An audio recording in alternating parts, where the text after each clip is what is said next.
I think the ACS has a bright future. It just needs an energy accelerator and a storyteller and bringing a focus on a few areas like we discussed, right? Areas like the DEIR, sustainability, and how to bring that industrial group back into the tent a little bit more. I think I can help with this. I can bring some excitement to this, and I'm looking forward. And I'm asking humbly and excitedly for your vote. It is clearly the defining issue of our times. And when I look at the technologies that are needed for sustainable living for us, like battery technology or hydrogen or whatever it may be, it all depends. The linchpin is always chemistry, bioeconomies. And I think, and again, as I said before, the ACS has a strategic initiative for almost anything, including this. How do we get better connection into the life science? I sit at that nexus. I have 25 years, when you count grad school and all this stuff, even more, of the classic chemical experience. I now have 5 years of fermentation, biochemistry, all that kind of stuff. How to bring this together, how to bring those communities together, how to make the connections and bring them together. Because I think that's where a lot of those sustainability challenges will have to be overcome. And I think the ACS can play a visible role.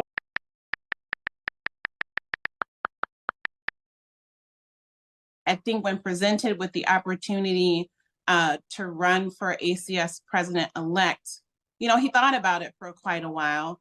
And I knew that when he came to me asking my thoughts, I knew he wouldn't do it if he didn't think he could make an impact.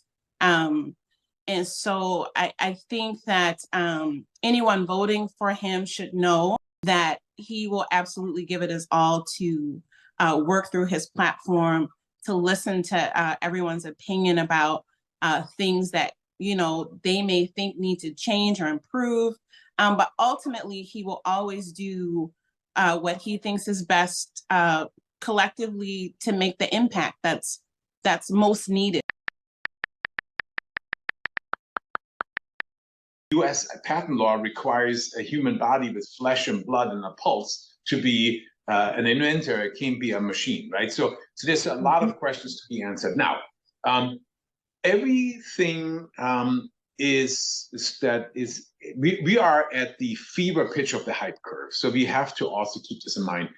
Please go back into the key ages of nanotechnology, or everything's going to be changed.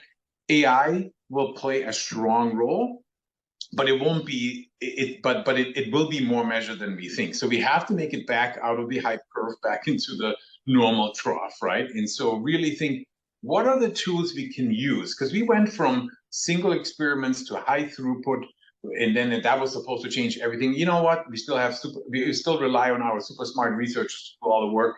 Now we're going to use AI. So I think what it can do, and that's just one vision, that our screening, our confidence of which areas to research will increase via AI. I think it will help us, and we can maybe shift some of the resource more to the validation and scale up. But we have to really start thinking through this.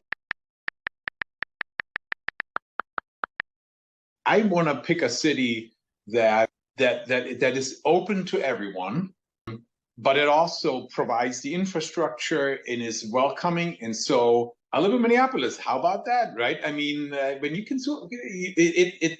can host the Super Bowl in the winter in Minnesota and do it successfully, you have something going on, right? And so maybe I wouldn't pick the spring meeting, but why not the fall meeting?